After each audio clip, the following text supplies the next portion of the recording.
Mesdames et messieurs les représentants des autorités politiques régionales, mesdames et messieurs les représentants des milieux sportifs et associatifs, mesdames et messieurs les représentants de nos partenaires sur cet événement, en premier lieu, naturellement, le comité d'organisation des commémorations des 150 ans de la gym de Montreux, mais également la commune de Montreux, le service de la promotion économique du canton de Vaud, la chambre de commerce Suisse-Chine et la section romande de la société Suisse-Chine.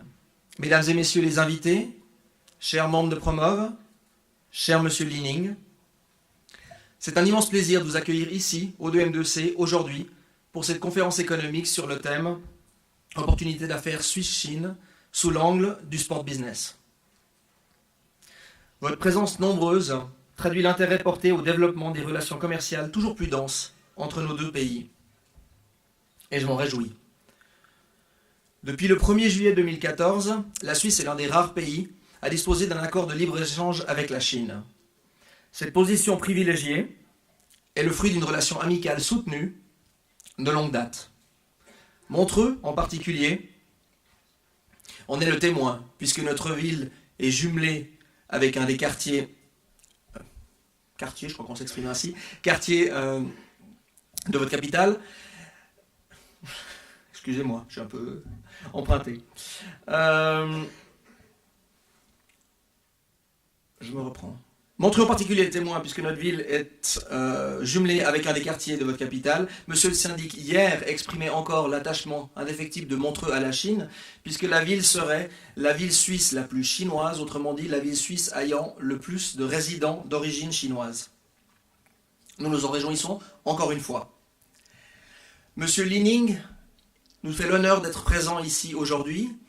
Il a été honoré hier par la ville de Montreux, par le comité de la gym de Montreux pour ses 150 ans, en l'honneur en particulier de la victoire qui avait marqué une génération lors du Mémorial Gander, voilà 32 ans. Sa victoire, une parmi tant d'autres, puisque M. Lining est multiple médaillé olympique, multiple champion du monde. Il a marqué son sport, la gym donc, il a marqué le sport, il a marqué la Chine également, puisque si j'ose la comparaison, c'est un petit peu le Federer chinois. Il a été notamment celui qui a allumé la flamme olympique lors des derniers Jeux. Alors évidemment, un parcours sportif exceptionnel, mais également un parcours d'entrepreneur, un parcours de businessman. Et ce genre de reconversions sont peu usuelles. Et lorsque le comité d'organisation de cette commémoration est venu nous contacter il y a quelques mois pour nous parler de son projet, ils avaient d'ores et déjà senti le potentiel qu'il y avait à combiner sport et économie, à faire de la venue de M. Lining un véritable événement qui touche de nombreuses dimensions.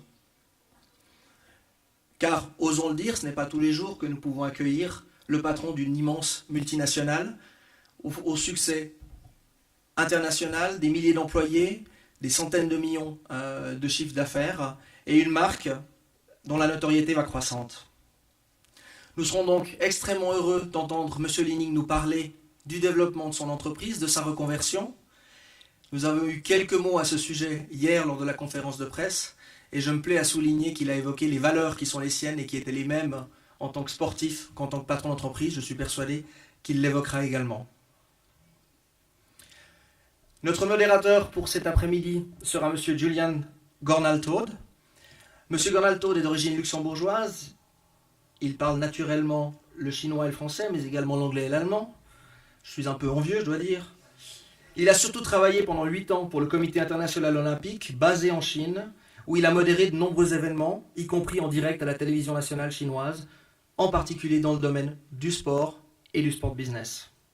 Il est aujourd'hui vice-président de Shanghai Sport International, société suisse, respectivement sino-suisse, leader sur le marché chinois du marketing et gestion commerciale du sport, avec ses bureaux à Lausanne. Un de nos orateurs sera d'ailleurs son cofondateur, M. Glauser. Nous y reviendrons. Avant de passer la parole à M. Gornal-Todd, qui modérera donc cet après-midi, je souhaite encore vous rendre attentifs aux divers stands qui se trouvent à l'arrière de cette salle. Nous avons souhaité ouvrir cette conférence à des startups, à des entreprises concrètement en phase de croissance, qui cherchent des nouveaux marchés, qui cherchent à se développer, et de leur donner cette possibilité de visibilité, en particulier dans le cadre du développement d'affaires entre la Suisse et la Chine. Vous trouverez ainsi les stands de Sportunity, représenté par son CEO, M. Vincent Martringe. De Get Up, représenté par son CEO également, M. Benoît Mariani. Advanced Sport Instrument, représenté toujours par son CEO, M. Julien Moix. Ride for the Cause, par une membre du comité, Mme Nadia Soumadi. Allogo Analysis, par M. David Deyon, CEO. Wheelside Bike Adventure, par M. Samuel Caro, responsable de l'entreprise. Doutix, par Mme Tiffany Respen, Project Manager. Project for Sport, par Mme Sylvie Michaud, Managing Director. Et également un stand du comité d'organisation des festivités des 150 ans de la gym de Montreux, puisque les festivités ne sont pas terminées. Cette conférence et cette visite de M. Lining étant un volet essentiel, mais il y en aura encore d'autres cet automne et vous aurez l'occasion d'en apprendre plus sur le stand du comité. Sans plus attendre, je passe la parole à M. Gornal Todd, qui vous guidera cet après-midi en vous souhaitant une excellente conférence. Merci. Bienvenue, mesdames, messieurs, donc, à cette conférence économique sur les opportunités d'affaires Suisse-Chine à l'exemple du sport business. Hier, certains d'entre nous ont eu l'occasion d'assister à l'inauguration officielle de la statue d'un athlète hors norme, un homme d'affaires exceptionnel et un star du sport chinois, M. Li Ning. Aujourd'hui, à ce forum nous permet de nous lancer plus profondément dans la matière du sport business et les opportunités qui existent entre la Suisse et la Chine.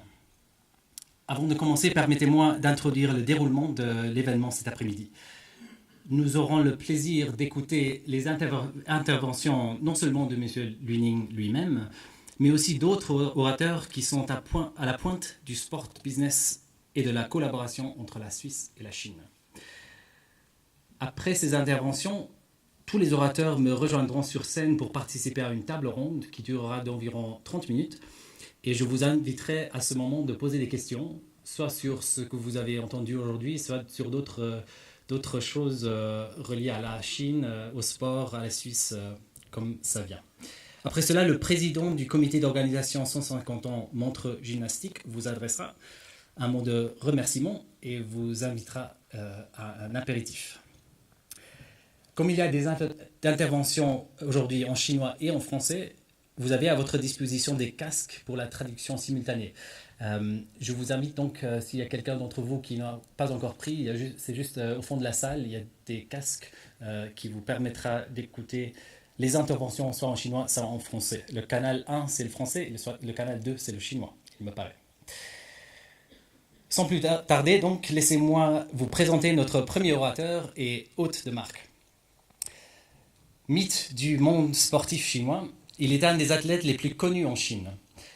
Lors de la première participation de la République populaire de Chine aux Jeux olympiques en 1984 à Los Angeles, il a emporté 3 médailles d'or, 2 médailles d'argent et 1 médaille de bronze, devenant l'athlète chinois le plus décoré de ces Jeux. Pendant sa carrière, il a gagné 11 médailles au championnat du monde. Il a gagné le titre du prince de la gymnastique. Au moment des Jeux olympiques de Pékin, en 2008, c'était lui le dernier relayeur de la flamme qui, suspendu en dessous du toit du nid d'oiseau, a fait le tour entier du stade avant d'allumer la vasque olympique. C'est un très grand honneur de l'accueillir ici aujourd'hui. Li Ning Monsieur Li Ning est un mythe du monde sportif du monde. Il est le héros du sport dans le cœur des Chinois. En 2008, c'est lui qui a allumé le flambeau au nid d'oiseau, le stade des Jeux olympiques. Je suis très heureux d'avoir été sur place moi-même pour vivre en personne ce moment historique. Monsieur Li Ning, c'est à vous.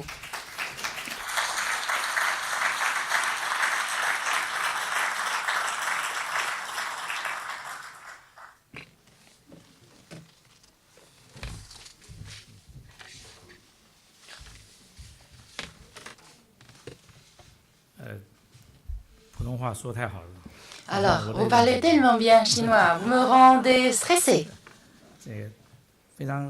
Je suis très heureux de pouvoir me rendre ici. Merci beaucoup pour l'invitation du comité d'organisation. Il est vrai qu'il y a plus de 30 ans, j'étais venu ici participer à la compétition. Et en effet, 32 ans après, j'ai l'opportunité de revenir ici et voir le statut présent ici. Et nous pouvons continuer à partager la beauté de l'art de la gymnastique avec tout le monde. Et je vous remercie à votre ville et aux amis du milieu gymnastique. Aujourd'hui, je voudrais vous parler du secteur sportif de la Chine, de ma compréhension par rapport à ce secteur. Et bien sûr, c'est pour susciter d'autres bonnes idées. Et il est vrai que la Suisse, c'est d'une société très mature, que ce soit technologie, science et le sport. Et il est vrai que la Chine, c'est un grand pays, mais c'est quand même un pays en voie de développement pour le moment, surtout par rapport au marché du sport. Ce n'est qu'un début. Il est vrai qu'il y a beaucoup d'espace de développement, mais en même temps, nous avons besoin de beaucoup de ressources. Nous avons besoin de ressources professionnelles pour obtenir l'espace de développement sur le marché. Alors aujourd'hui, je vais vous partager ma compréhension de ce secteur. Le marché du sport, selon certains rapports, en 2006, le secteur du sport atteint déjà 1300 milliards de US dollars. Les pays tels que la Suisse, les pays européens, le Japon et dans l'Europe du Nord. Et le sport représente une très grande part de la PIB du pays. En Chine, maintenant, on voit déjà une tendance très marquée. Ceci dit, le pourcentage représenté reste très faible. Et le secteur sportif deviendra, pendant le XXIe siècle, le secteur qui aura le plus de croissance. Je pense que c'est tout à fait fondé. En Chine, on pourrait dire qu'actuellement, en Chine, il y a une période d'or pour la maturation du sport, du secteur sportif. Selon les chiffres publiés par des organismes spécialisés, en Chine, le revenu par Chinois a augmenté de 6,3%. Et depuis 20 ans, on peut dire que le revenu a doublé en Chine. Dans les villes qui comptent plus de 1 million de population. Il est vrai que la Chine est en train de vivre une période d'industrialisation. Et quand l'industrialisation arrive à un certain niveau, seulement le sport moderne peut avoir son espace. Le sport moderne, pour moi, c'est un acte économique, non seulement culturel, non seulement spirituel, mais en même temps, il peut entraîner l'économie. Après seulement, il devient un acte économique, y compris les technologies, les matériaux, l'emploi. Après seulement, pourront être inclus. Après seulement, il pourra avoir un certain format, une certaine taille. Avec l'urbanisation de la Chine.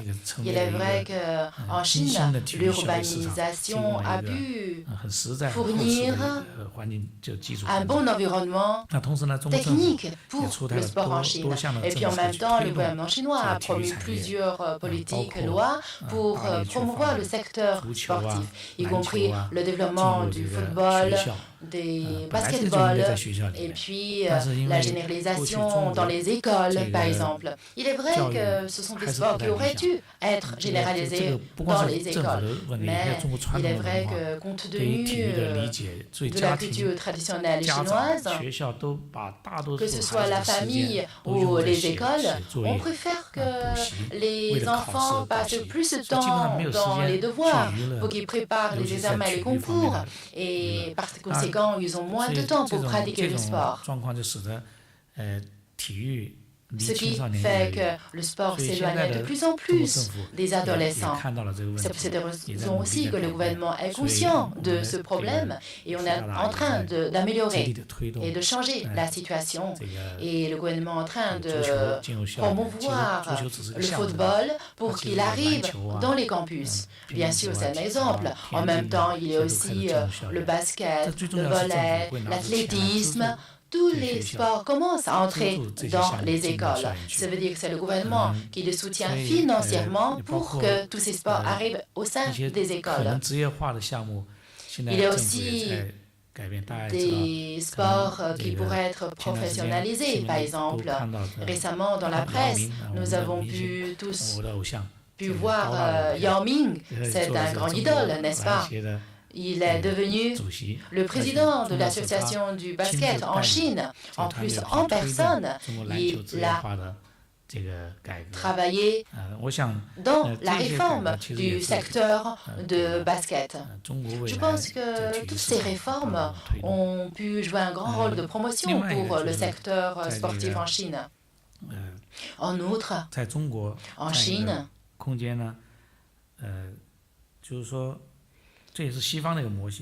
peut dire que c'est un modèle occidental. Il y a des compétitions spectaculaires, de spectacles, par exemple les matchs. Et puis d'un autre côté, il y a aussi la participation, les expériences personnelles, par exemple le cyclisme, le basket, toutes sortes de sports sont considérés en deux marchés. Mais personnellement, je pense que le secteur d'expérimentation, d'expérience va se développer encore plus vite parce que c'est un secteur qui est moins limité par le gouvernement quand le marché est prêt pour payer. Et puis en même temps, s'il y a des gens qui organisent des activités, tout se passera très vite, tel que le marathon cette année. Il est vrai qu'il est difficile de s'inscrire pour le marathon. Tout à l'heure, j'ai vu qu'il y avait aussi les voitures tout-terrain. Il est vrai qu'en Chine aussi, on a commencé à lancer ce sport. Avant, c'était surtout un royaume de vélo en Chine. Dans les années 60, 50 ou 70 même, le vélo était le moyen de transport principal. Maintenant, on voit moins de vélos dans les villes. Il est vrai qu'à cause de l'embouteillage, à cause de la pollution, petit à petit, le vélo reprend. Maintenant, les Chinois de nouveau reprennent leur vélo pour s'entraîner, pour s'amuser, pour faire un sport. Je pense que toutes ces séries d'activités, y compris le canot, l'escalade, etc. Il est vrai que dans les villes, y compris le volley, la natation, le badminton et le football, bien sûr, tout cela pourront se développer très vite. Et moi aussi, je fais du vélo. Et puis j'ai aussi des amis qui aiment bien faire du vélo, des cyclistes. Quand je suis en déplacement, je peux rencontrer des amis cyclistes. Et puis quand je vais à Taïwan, je fais du vélo. Quand je vais à Sanya, je fais du vélo. Et puis quand je viens en Suisse aussi, je vois qu'il y a des montagnes. Nous pouvons aussi pratiquer le cyclisme. Il peut promouvoir et entraîner le tourisme et les rencontres. Je pense qu'en Chine, ce secteur pourra se développer assez rapidement. Ceci dit, il y a quand même des problèmes. En fait, tout en développant ce sport, ces activités, ce qui manque le plus, c'est la compréhension par rapport à ce sport et le niveau d'organisation professionnelle. 有一些这样一些商业的模式，有一些组织的体系的技能。如果说两方有机会有这样的合作，这样结合，我想可能大家都会获得一个满足，各种需求会因为这样一种合作获得一个满足。所以包括在中国，这个因为参与很多这个越来越多人参与到这个运动当中，他也给投资在中国投资这些设施设备带来一个机会。那我自己呢，在过去几年也在尝试着，除了体育用品、这个跑鞋运动服装、运动器械之外，我也有投入这个体育人，就是在城市里面做一个综合体。那确实中国跟瑞士也不一样，瑞士整个国家就是像一个体育生活环境一样，哪里都有可能有滑雪场，哪里可能有个游泳池，哪里可能都有一个球场。但在中国还达不到这样，所以有时候人口也多，看似中国很大，但城市的土地也很稀缺，所以我做的是一种集中的体育园，这样的话呢会让大家下班以后，学生放学或者周末，他们就会来这里。去进行这个游泳啊、打球啊这些活动。那像有些冰场，我也做一个小滑雪场。那现在滑雪运动在中国也开始，就是因为这个2022年的这个奥运会的承办，现在也越来越多人就是开始接触、认识滑雪运动，也越来越多的新生代，他们已经很喜欢上了这些运动，所以我想就是中国的这一种增加量呢，会给投资者也带来很大的一个空间，去投资这些设施，也给那个专业的组织，体育营运的专业组织，比赛活动的专业组织和个人，给了他们一个职业和这个发展的一个空间。就像我们酒店起来的时候，投资一个酒店可能没问题，拿钱投了。但是你不一定能够运营上一个有效率的酒店，是吧？所以通常来讲呢，酒店管理集团、酒店管理公司，他们就有这样空间去获取这样一种生意的空间。我想，其实在瑞士也会有很多这样的组织呢。如果有兴趣的话，其实可以考虑未来中国是有这样的合作空间。其实在这个职业赛的这一些在中国可能还需要点时间，毕竟要养成对职业的消费，每一周一直到周末，他必须有这样一种就像人们追求电视连续剧这样去追求的习惯。那可能中国有很多家庭妇女，我口语叫大妈嘛，他们就习惯了追。那您少男少女也会追明星，也会追。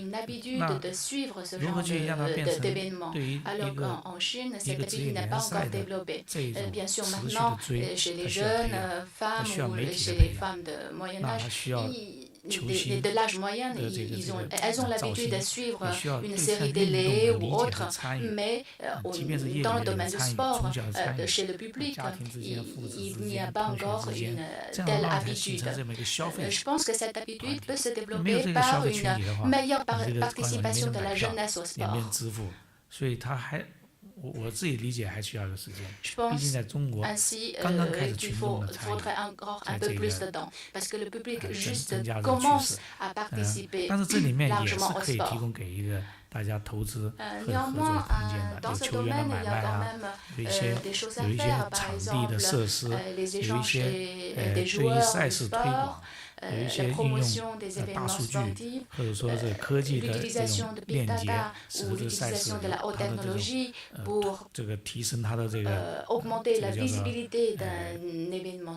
广泛的这种互动的这样一个空间。其实这个都是给我们中国本土以及国际的这些专业公司人士、个人人士。提供这样一个空间。媒体上呢，其实中国这个媒体在体育方面真正运用一种财务的投资，过去来讲都不是很强的，在这2年开始有比较强的表现。这个这是2016年的这个中超联赛的财务报表，他们显示他们的媒体版权收入是10个亿人民币，其实10个亿人民币相当于这个法郎还是不多的，可是这是实实在在的获得的一个现金。那有了这种开始，我相信未来就会这个口子就会越来越大，平台就会越大。因为过去中国的主流媒体，它毕竟还是由国家来是拥有的媒体，它很难做这种交易。那现在开始有这样一种更多的多媒体形式以后，也给了这种很大的空间，所以我觉得这个是一个很好的一个这个发展的一个机会。那作为我们自己公司而言，大家都知道我退役以后，这个我就开始创业做这个体育用品。我基本上的理想希望是能够把我的运动基因能够转嫁到，或者说在我的所从事的这个体育公司里面能够延续。所以我希望能做一个体育的品牌，而不是仅仅做一个产品。因为体育它是实实在在的内容，但体育同时它是影响到我们人。Je travaille dans le sport parce que je pense que le sport est très important pour l'état d'esprit d'une personne. C'est pour ça que je veux créer une marque grâce à une opération commerciale, peut encore promouvoir les valeurs du sport. 所以我们在这个体育产品上面，我们现在作为本土品牌，也还是做得算是不错吧。但是还是有很大的空间跟这个世界级的这个品牌需要很大的空间去发展。我们现在更多的希望，我希望这个我们公司能够做有体验型的一个生意。什么叫体验型呢？就是我希望逐步将我们的产品做成是跟这项运动和这个穿着场景，和跟这个科技或者跟这个文化是有机的结合的。比如说我们在做个篮球，在我们做这个篮球鞋的时候，我们去研究篮球运动，它的这个对鞋子的运动，这个运动对鞋子的需求它是怎么样？它的需求是来自于运动的价值观，这个趋势的这个影响。比如说它是快速的转动，还是说要反弹、扣篮？还是说是怎么样？那再去研究这个人对人体，它的人体运动之间的关系，所以我们找到这个材料，设计这么一个结构出来，成为我们的一个篮球产品。在这里面，我们会用我们自己认为像一些现在在做鞋比较常用的皮呀、针织面料啊，这个 PU 啊，还有 EVA 啊，当然我们甚至用到碳素板，怎么样用又轻又有力量的地方去支撑这个板，比较高大。其实就是说对于技术科技的应用，最后我们转换成要在这些打篮球的使用者，他们在穿这双鞋的时候获得的那种体验。当然我们的运动包括这个参与，包括这个跑步，包括羽毛球，因为在中国很多人打羽毛球，还有乒乓球、健身这些运动。那我就希望我们能够把我们的产品的体验做成一个我们对于体育的理解，应用我们的专业技术，就形成这么一个产品，这就是我们的体验，你的体育产品的体验。所以我也现在也在除了我们自己有自己的一个研究运动这个研究公司之外，我们也开始广泛的去跟外部去寻求这种合作，包括这次来瑞士，我也在寻求一些合作的可能，跟这个研究室，跟这个一些这个材料公司、化工公司、法国公司，这个学校的研究室，能够有一些合作的空间，这样来帮助我们在这个通过这个新材料，通过新的理念、新的技术，通过对运动的一些人体医学的一些研究的成果，来帮助我们能够把李宁的产品做得更加有体验，更加有符合现代人和未来人生活所需要的那种体验，也包括这个互联网怎么样数字化。所以在2年前，我们就把芯片放到我们鞋子里面，然后去做这个跑步的运动的一些数据收集、一些互动。我们也有我们的这个建立我们一些跑步的这个互联网的平台。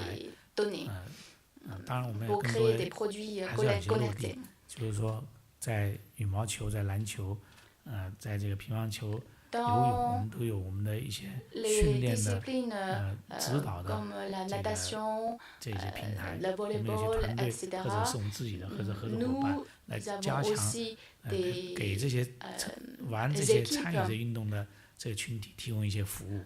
这是我们希望能够做到以后这个能够做成就是一个李宁的这个体育体验，李宁的产品的体验，李宁品牌的体验。当然，之所以这样做，也是我基于对这个市场的一些认识。毕竟我们是后期，在我们之前，全球大家都知道，像耐克、阿迪、Puma 等等这些大的体育品牌，他们都很强大。财务强大，市场强大，这个运营的能力都很强大，所以我们要想做成我们自己的，还是需要我们寻找到我们是谁，我们应该怎么走，就像练体操一样，很多人都在练体操，最后其实体操，因为每一个运动员他的老天爷给他的条件和他自己对这项运动的理解，最后他做出的体育运动就形成了他个人的风格，这个风格就形成了他的品牌。当然，这个品牌是否是有力量，还要看他这个体验到底有多大，给大家带来多大的一个价值。因此整体上说呢，我觉得。中国巨大的一个市场发展，给我们体育产业的从业者带来了一个机会，同时也给全球的，包括欧洲、瑞士在内的这些专业公司带来一个机会。尤其在这个2022年呢，是这个北京张家口承办的这个冬季奥运会。它会给中国在冬季项目上的推广带来很大的一个力量。其实，在现实当中，中国非常缺对于冬季项目的，无论是场馆设计规划，还是运营管理，还是设施设备等等，其实专业化是非常缺。那这个时候，其实瑞士是这方面是最强的，这个有很好的这个群众技术，又有顶级的这种运营管理和研究设计。所以，如果有机会，大家能寻找到合作的这个平台，我相信这是一个双赢的一个机会。所以，我也很期待，我们这个中国的这个体育产业的企业。能有更多机会来瑞士，来体验，来交流。我也希望咱们瑞士的这方面的这个专家、个人、组织也有这样机会能到中国去，或者有个机会能联系上，大家能寻找到一个各自能发挥的、共同获取收益的这么一个空间，能够把我们两国家之间的这一种经济文化。体育的这样一个产业都能够带动起来，所以大概我简单的跟大家分享一下我的想法，不沉重的，也希望能够看到今天在座的能有机会在中国获得一个发展，我或者我的身边的朋友也能够在瑞士获得一个发展。谢谢大家。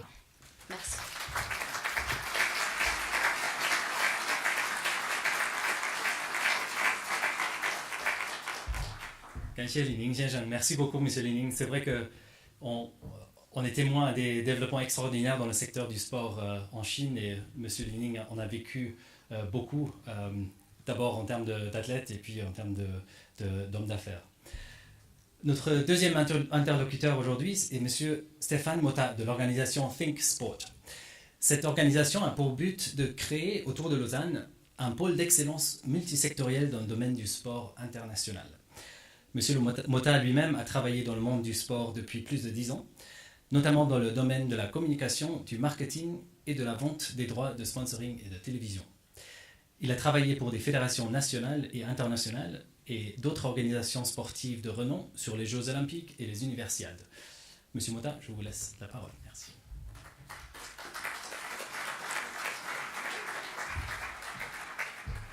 Bonjour à tous. J'avoue que si on m'avait expliqué il y a une dizaine d'années que j'allais parler après un champion olympique, un leader dans son domaine et d'une énorme marque mondiale de sport, et en plus une personne avec une telle force d'inspiration, quand j'ai fait mon master dans le sport, j'aurais signé directement pour dire oui, je suis ravi et absolument honoré de succéder sur le podium de M. Li-Ning aujourd'hui. Je vais vous donner rapidement un petit historique de l'histoire de Think Sport. Think Sport, nous avons eu la chance, après donc, le centenaire du 150 ans de la gymnastique, on a eu, nous, Think Sport, une histoire qui est liée aussi avec un anniversaire, qui est l'anniversaire des 100 ans de CIO à Lausanne, capitale olympique, qui a eu comme conséquence d'amener progressivement dans la région et en Suisse, maintenant à ce jour, plus de 70 fédérations ou organisations internationales de sport, et qui a également amené un énorme nombre d'expertises et de connaissances dans la région. Alors, Think Sport, qu'est-ce qu'on est? Alors, Think Sport, c'est d'abord un réseau professionnel absolument unique dans le sport, qui a été fondé par Lausanne, la capitale olympique, le canton de Vaud, la Confédération suisse et le Comité international olympique. En quoi le réseau Think Sport est unique? Il est d'abord multisectoriel et il est également en Suisse. Il bénéficie de cette expertise et de ces connaissances qui sont réunies en Suisse et dans la région. Un multisectoriel pour nous, c'est d'abord de travailler sur 5 secteurs. Le secteur sport évidemment, le secteur de l'éducation, le secteur privé, le secteur public, le secteur des organisations internationales également, puisqu'il y a la Genève internationale à proximité de Lausanne. Bien sûr qu'il y a des expertises dans tous ces secteurs, mais elles ont tendance à travailler en silo. Ce qui fait que nous, Think Sport, nous avons décidé de travailler dans un écosystème sport dans lequel Think Sport prend une place au centre de cet écosystème pour jouer un rôle de facilitateur et de permettre les interactions entre les différents secteurs et permettre à ces différents secteurs de se réunir pour des collaborations. Alors Think Sport facilite quoi? Think Sport facilite et stimule des nouveaux partenariats, des partages de connaissances, stimule également des projets novateurs et des réflexions créatives. Après 18 mois d'activité, Think Sport a eu la chance de développer également 2 types de services, le centre de connaissances et un réseau professionnel. Dans le centre de connaissances, on a agrégé un certain nombre d'informations, on les collecte, on structure l'offre quand c'est possible et on essaye de valoriser un maximum toute l'expertise qu'on peut trouver en relation avec le domaine qu'on peut trouver en Suisse. Donc on a pour ça un bureau d'information, on a monté également un who's who de toutes les organisations et sociétés en lien avec le domaine, un calendrier d'événements professionnels, un recueil de projets novateurs qui peuvent sortir du secteur privé mais également du secteur académique ou du secteur directement du secteur sport. Avec notre collaboration avec le secteur académique, on a également, on met en avant les programmes d'éducation qui sont toujours en lien avec le domaine Et on a également monté une plateforme d'emploi pour tout type d'emploi, qu'ils soient nationaux ou dans des fédérations internationales, basées en Suisse. Au niveau du réseau professionnel, on a quoi? On a la capacité, nous, à ThinkSport, de monter des think tanks, d'ailleurs c'est à l'origine du nom ThinkSport, autour de thématiques différentes qui puissent être sur un secteur ou toucher plusieurs secteurs à la fois.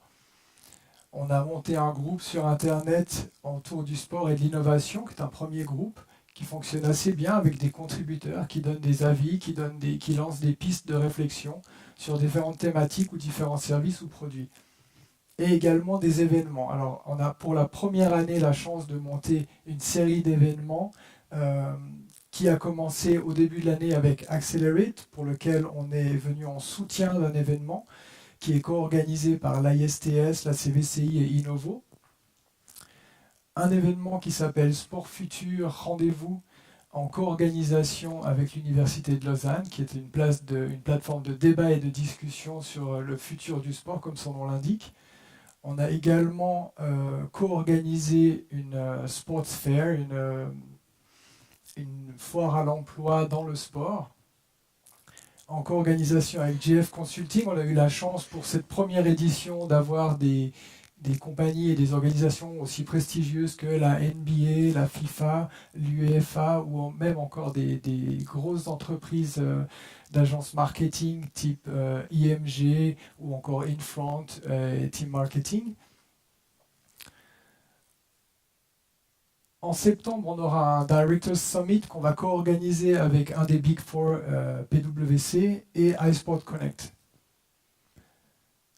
En novembre, on aura un événement qui est un cours co-organisé avec l'EHL, l'école hôtelière de Lausanne et également Lausanne Olympic Capital. C'est un cours qui est destiné principalement au monde du sport et des fédérations internationales en lien avec l'hospitalité et le protocole. Et pour 2018, on aura certainement les mêmes événements que 2017 et on va ajouter à cela un événement majeur pour nous qui sera un événement qui va tourner autour de l'innovation, qu'on est en train de travailler en co-organisation avec l'EPFL, l'Université de Lausanne et également le Swiss Tech Convention Center. Pour revenir à l'écosystème de ThinkSport, après 18 mois d'activité, ce qu'on a réussi à faire principalement, c'est de développer également, au-delà de nos services, c'est des partenariats forts avec le secteur du sport, puisque c'est notre ADN, et également le secteur de l'éducation, et on commence avec le secteur privé. Donc je démarre avec les partenariats qu'on a pu tisser, qu'on a eu la chance de tisser jusqu'à maintenant. On a à ce jour 45 partenaires qui sont des organisations sportives internationales, dont la FIG, la Fédération internationale de gymnastique, était une des premières à signer pour être membre et partenaire sport de ThinkSport. On a également maintenant d'autres fédérations olympiques et également l'UEFA, mais on a également l'UCI, l'AIBA, la FIH, la FINA. Voilà, on en a 45, on essaye de développer encore et toujours nos partenariats. C'est des véritables partenariats, on réfléchit avec eux sur les pistes pour développer des services qui conviennent au mieux à leurs attentes. On a développé aussi des partenariats avec le monde académique et le secteur académique. Donc à ce jour, on a 9 partenaires académiques qui touchent différents domaines. Ça va de la gestion à la science du sport, aux technologies. On a eu de nouveau le privilège de pouvoir signer un partenariat avec des écoles prestigieuses et de renom telles que l'EPFL, l'école hôtelière, IMD, l'Université de Lausanne ou même l'ECAL. Voilà. Ça, c'est pour les partenaires dans les secteurs académiques. Ensuite, au niveau du secteur privé, on est en train de démarrer un programme de membership. Donc, on a un programme de membres. Et le secteur privé, si vous voulez, pour nous, on a dans le sport un nombre de catégories qui sont extrêmement larges. Donc, on en a catégorisé pour l'instant une trentaine. Et vous en trouverez ici quelques-unes qui sont parmi les principales dans lesquelles on peut trouver, nous, des partenaires du secteur privé, tels que dans la communication, le marketing, les technologies ou encore les sciences de la santé comme exemple. Donc ThinkSport a démarré en janvier un programme de membres. Donc toute compagnie ou organisation peut devenir membre de ThinkSport en ayant comme point commun l'activité autour du sport et de l'activité physique. Alors les avantages de devenir membre de ThinkSport, c'est d'abord de rejoindre un réseau unique, accéder à notre centre de connaissances et également de participer à nos événements, que ce soit de manière gratuite ou avec des tarifs préférentiels, la possibilité pour nos membres de connecter avec des personnes qui sont avec des intérêts autour du sport, qui viennent d'un secteur ou d'un autre, que ce soit d'une start-up ou avec une grande compagnie internationale ou encore avec une organisation non-for-profit. On est extrêmement large, on a des thématiques qui sont différentes à chaque événement. Et puis, j'en ai terminé. La seule chose que je peux faire, c'est vous encourager à visiter notre site thinksport.org et à nous rejoindre rapidement. Merci pour votre attention.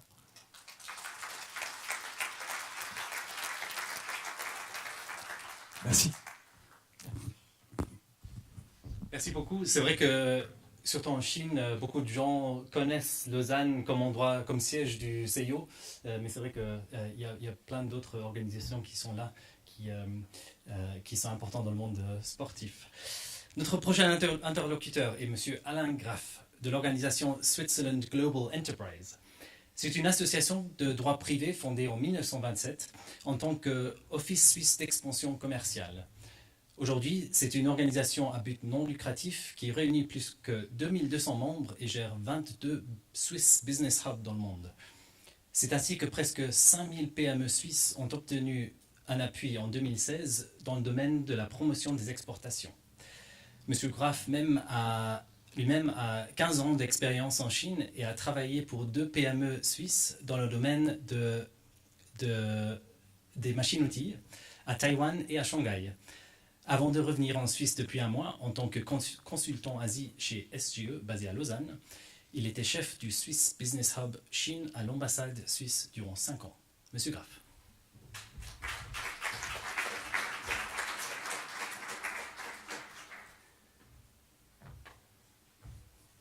Merci Julian. Bonjour mesdames et messieurs. Monsieur Li Ning, je suis très heureux de vous rencontrer aujourd'hui. J'espère que nous aurons d'autres opportunités d'échanger. Merci beaucoup. Alors venons-en directement dans le vif du sujet, le sport et le business en Chine. Si on prend la valeur de l'industrie du sport en Chine, nous voyons un chiffre de 216 milliards de dollars.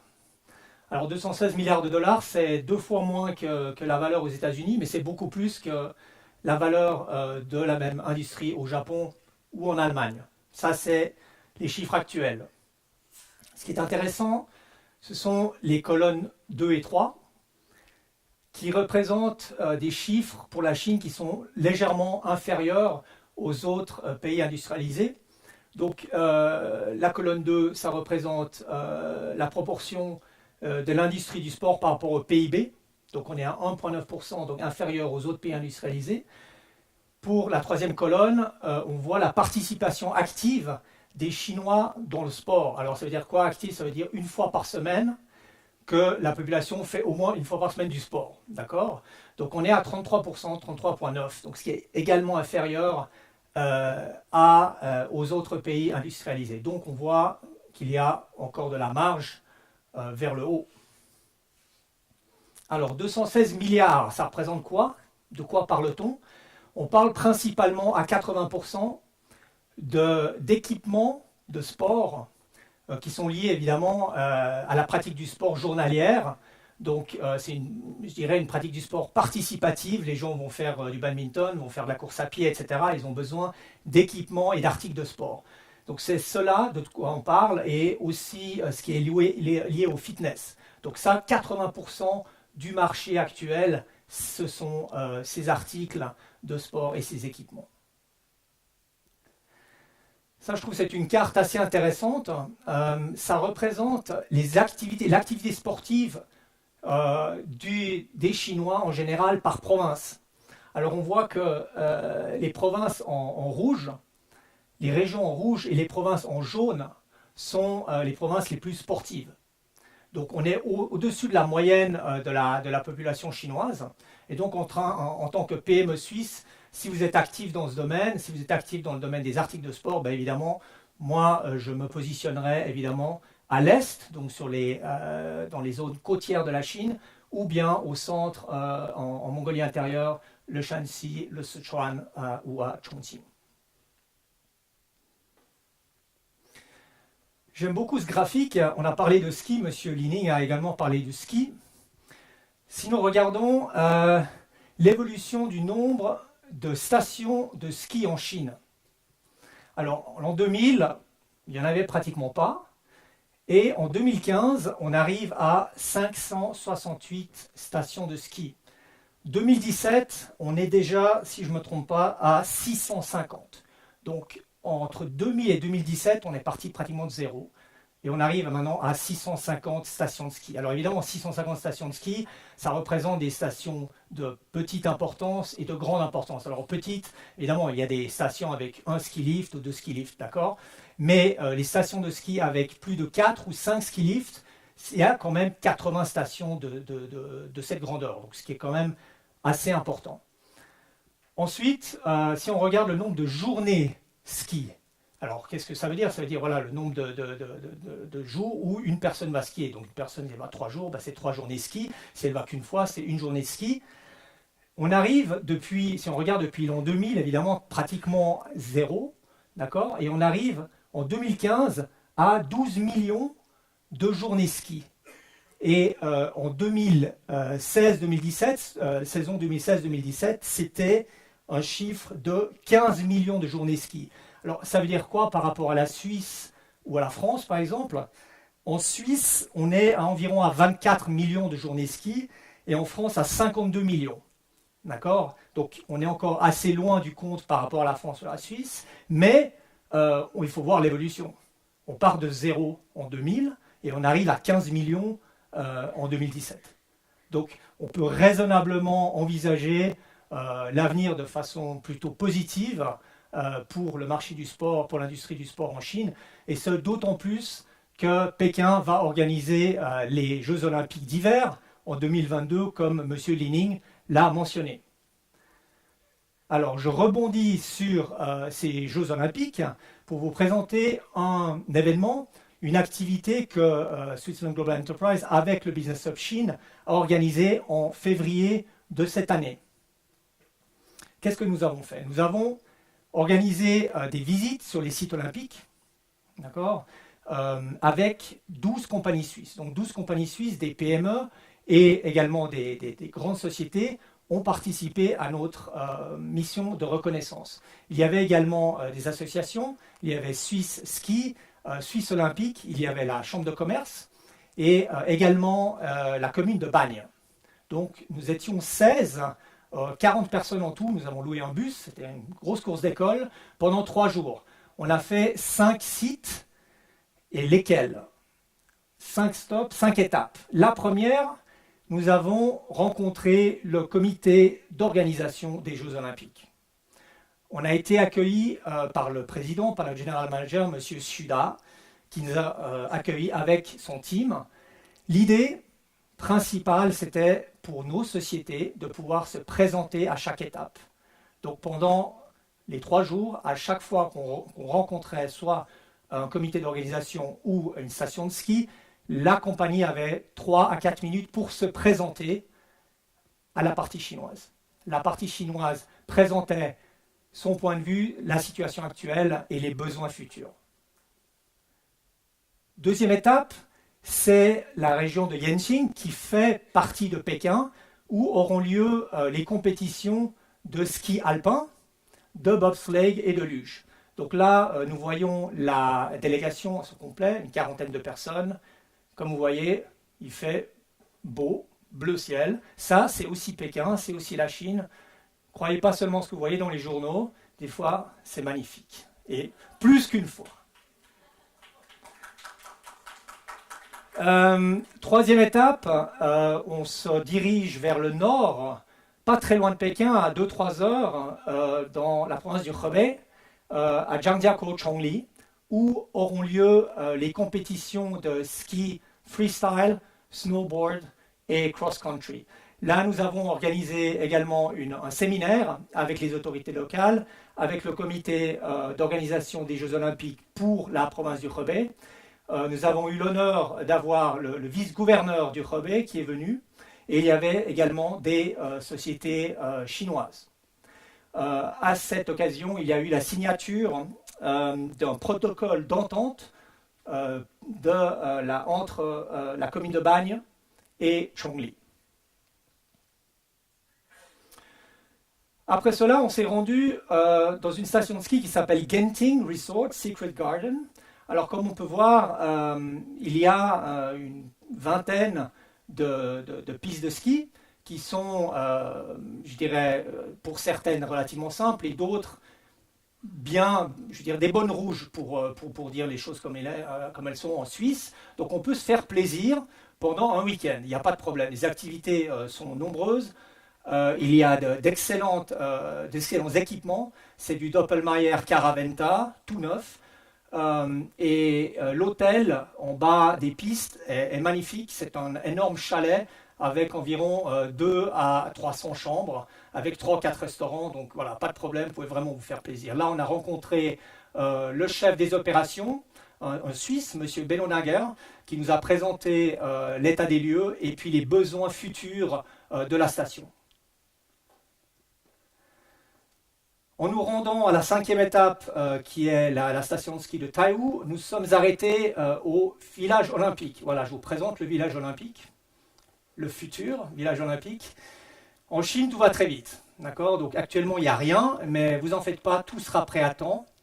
Il y a non seulement le village olympique, mais également les venues, les compétitions de ski nordique qui seront organisées ici. Finalement, c'est la station de ski de Taihu. Avec là, on voit des équipements qui ne sont pas de Doppelmayr, qui sont de l'équipementier français Poma. Et en contrebas, le village de Taihu lui-même, qui a été designé par une société canadienne. D'accord ? Donc, quand vous êtes dans le village, vous vous baladez, bon, vous croyez en Amérique du Nord. Et voilà, c'est ce qu'il y a à peu près là-bas. Donc là, c'est évidemment des images de synthèse, mais c'est très proche de la réalité. Voilà. Donc, encore rapidement, j'aimerais présenter notre organisation. On l'a déjà dit, nous avons été fondés en 1927. Nous avons plus de 2000 membres. Ce qui est important, c'est que nous avons soutenu environ 5000 PME suisses en 2016. Voici la carte de nos Swiss Business Hub. À l'étranger, nous en avons 22. Et le message aujourd'hui que j'aimerais faire passer, c'est que voilà, on peut organiser ce qu'on appelle des fact-finding missions, des missions de reconnaissance, mais on peut également organiser des analyses de marché pour vous, on peut organiser des recherches de partenaires ou même des meetings individualisés pour certains d'entre vous, si vous voulez rencontrer voilà, les gens du comité olympique ou bien les gens qui s'occupent de l'opérationnel dans ces stations de ski, etc. Donc, je vous invite à nous contacter si vous avez ce genre de besoin. Voilà, merci beaucoup.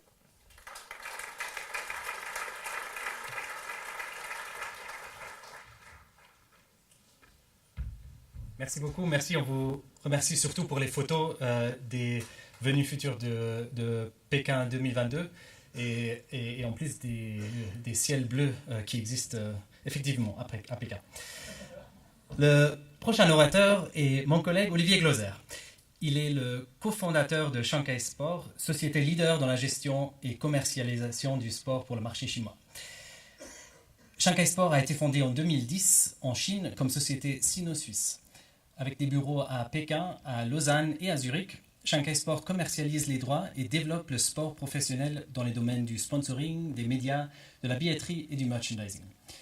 Notamment, Shanghai a réalisé récemment des accords de sponsoring importants, tels que le partenariat entre le CIO et le géant d'e-commerce chinois Alibaba, ou bien le sponsorship de l'UEFA Euro 2016 en France par la marque chinoise de produits électroniques Hisense.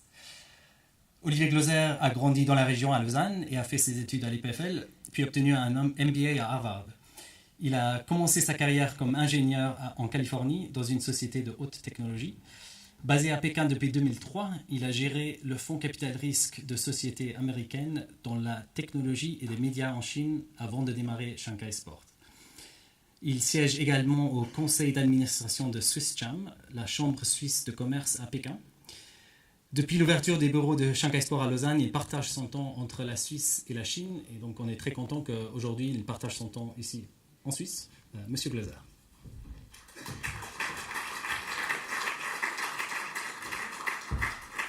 Julien, merci beaucoup pour cette introduction. Li Ling Shengsheng, ni hao, 我欢迎你在蒙特勒，在北京奥运会的开幕式的时候，见过你，你飞得太高，更厉害。Mesdames et messieurs, c'est un plaisir d'être ici ce soir, pour cet après-midi. Pour moi, c'est un plaisir d'être ici à Montreux, qui a une signification particulière. Ma famille est de Montreux.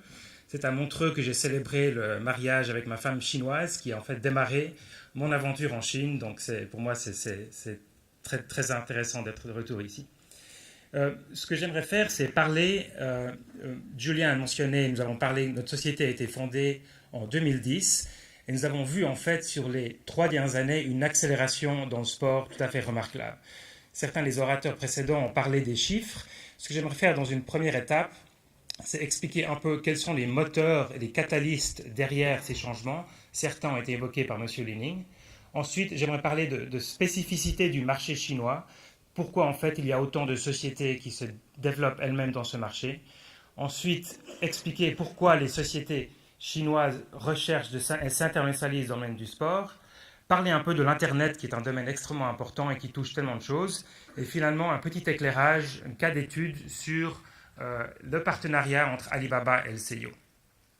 Alors, les moteurs dans le sport. Pourquoi est-ce que le sport s'est développé de manière tellement impressionnante? Nous avons vu les chiffres depuis quelques années. La première photo que vous voyez ici, c'est le président Xi Jinping qui tape dans un ballon. Alors, Xi Jinping a fameusement dit qu'il avait 3 rêves.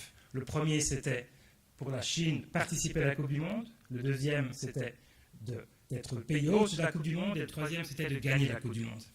Alors, la Chine se définit elle-même comme une économie socialiste de marché. Ce qui veut dire que très souvent, le gouvernement reste extrêmement important. Dans le domaine du sport, ça a été le cas. Tout était véritablement contrôlé d'une certaine mesure par le gouvernement dans le domaine du sport, avec souvent un but qui était d'obtenir le plus de médailles olympiques possible. Et depuis l'arrivée au pouvoir de Xi Jinping, il a lancé des grandes réformes. Monsieur Li-Ning en a fait allusion. Dans ce domaine du sport, on se rend compte que d'une part, il fallait en fait encourager une participation beaucoup plus grande des personnes dans le domaine du sport. Et d'autre part, en fait, le sport lui-même représente un moteur de consommation. Et la Chine, vraiment, aujourd'hui, cherche à grandir son économie par la consommation interne. Alors, quels ont été ces facteurs? En 2014 et 2015, il y a eu des grandes réformes. C'était en fait une déréglementation dans le domaine du sport, une décentralisation qui, en fait, a laissé les sociétés privées développer des choses très concrètes, comme par exemple, apparemment, avant, pour organiser une compétition de sport, vous deviez avoir des permis extrêmement compliqués de la part du gouvernement chinois. Maintenant, c'est ouvert en fait à des sociétés, donc des facilitations importantes. La même chose dans le domaine des médias avec la télévision chinoise CCTV qui typiquement avait un contrôle important dans le domaine du sport et ça s'est relâché. Le deuxième moteur important, c'est en fait les consommateurs eux-mêmes. Certains chiffres citent qu'il y a plus de 400 millions fans de sport en Chine et si vous regardez en fait la classe moyenne qui consomme en Chine, on parle de 5 à 600 millions. Certaines études parlent en fait cette classe elle-même va en fait doubler d'ici 10 ans. Donc c'est vraiment une opportunité énorme. Qu'est-ce qu'ils font ces consommateurs? D'une part, ils consomment du contenu, ils achètent des équipements. On a vu les données d'Alain. En grande partie aujourd'hui, c'est vraiment acheter des équipements, mais aussi ils participent. Moi je suis en fait, j'aime bien faire de la course à pied. Il y a 10 ans, lorsque j'allais courir dans les parcs à Pékin, les Chinois me regardaient littéralement comme un ovni. En voyant cette personne qui courait dans un parc, Aujourd'hui, lorsque vous allez courir dans un parc à Pékin, vous devez pratiquement faire la file derrière d'autres personnes qui courent. Donc il y a vraiment, on voit une très très grosse différence de la participation. Le troisième moteur, quand on parle en fait du sport, bien sûr qu'on parle des médias. Et en fait, il y a véritablement une révolution dans le domaine des médias numériques et de l'Internet en Chine, et qui a vraiment été un moteur et qui continue à être un moteur de croissance pour la Chine et pour le domaine du sport. Et j'en parlerai de manière plus en détail précédemment. En termes d'écosystème chinois, M. Li-Ning en a également parlé un petit peu, il y a eu des conditions, je dirais, assez uniques en Chine sur les 30 dernières années pour vraiment la création de nouvelles entreprises et la création de start-up. Et si vous regardez en fait les sociétés qui dominent dans tout un tas de domaines, je pense que la société de Li-Ning elle-même est une des sociétés quelque part les plus anciennes en Chine, parce que beaucoup de sociétés dominantes ont été formées il y a 5, 10, 15 ans uniquement. Et pour en fait avoir cette croissance dans l'univers des startups et nouvelles sociétés, vous avez besoin de trois choses. Vous avez besoin d'un marché qui est là, vous avez besoin de capitaux et vous avez besoin en fait d'entrepreneurs. Et le marché, clairement, on l'a vu avec les chiffres, le marché et la demande pour la croissance du sport est là. Parlant des capitaux, ici quelques chiffres. Avant de démarrer Shanghai Sport, j'étais justement actif au compte de sociétés américaines dans l'investissement et le capital risque. Lorsque je suis arrivé en Chine, les montants d'investissement dans des sociétés capital risque en 2003 étaient de 400 millions de dollars. Ils sont passés en 2006, comme vous voyez ici, à 1,8 milliard en 2006, et en 10 ans, ils ont pratiquement été doublés par 20. La grande partie de cette croissance, cette accumulation de capitaux supplémentaires qui s'est passée dans les 5 dernières années, ne sont pas des capitaux étrangers, ce sont des capitaux chinois, donc en RMB, qui ont été générés par l'économie chinoise et qui sont réinvestis dans le marché. Et donc, vous avez quelque part presque une surabondance de capitaux. Et si vous regardez, il y a un autre chiffre ici qui sont les valorisations des sociétés dans le domaine du sport en Chine. La valorisation moyenne sur les marchés des capitaux chinois est entre 40 et parfois jusqu'à 200 fois les profits. Ça, c'est avec une moyenne, par exemple, en Suisse, qui est typiquement autour de 20. Donc, c'est vraiment des valorisations très, très élevées. Pourquoi ? C'est parce que les capitaux sont attirés par des succès qui ensuite attirent d'autres capitaux. Alors, certaines personnes parlent peut-être de légères bulles dans le domaine du sport. Je pense qu'on n'est pas encore là, mais il y a effectivement beaucoup de capitaux qui sont disponibles. Le troisième moteur qui, pour moi, est vraiment le plus important, c'est que vous avez véritablement des personnes, comme nous avons la chance d'avoir aujourd'hui M. Li-Ning, qui sont des fondateurs qui ont démarré leur société, qui sont emblématiques, qui représentent leur société, qui sont venus des véritables capitaines d'industrie. Autre exemple ici, Jack Ma, bien sûr, M. Li-Ning, une autre personne, Lei Jun, qui a fondé une société géante dans le domaine de l'électronique. Et je pense que le rôle encore plus important de ces personnages, c'est qu'ils sont vraiment des rôles modèles. Ils sont des célébrités, ils sont des stars en Chine, et ils inspirent vraiment des jeunes, des personnes, des professionnels motivés à démarrer leur propre société. Et c'est ça qui vraiment aussi crée cet engin de croissance, des sociétés privées qui sont ensuite financées et qui gèrent plus de croissance, plus d'emplois. Et ce phénomène en Chine a vraiment été, je dirais, sur les 10-15 dernières années, remarquable et quelque part encore plus impressionnant que dans la Silicon Valley aux États-Unis.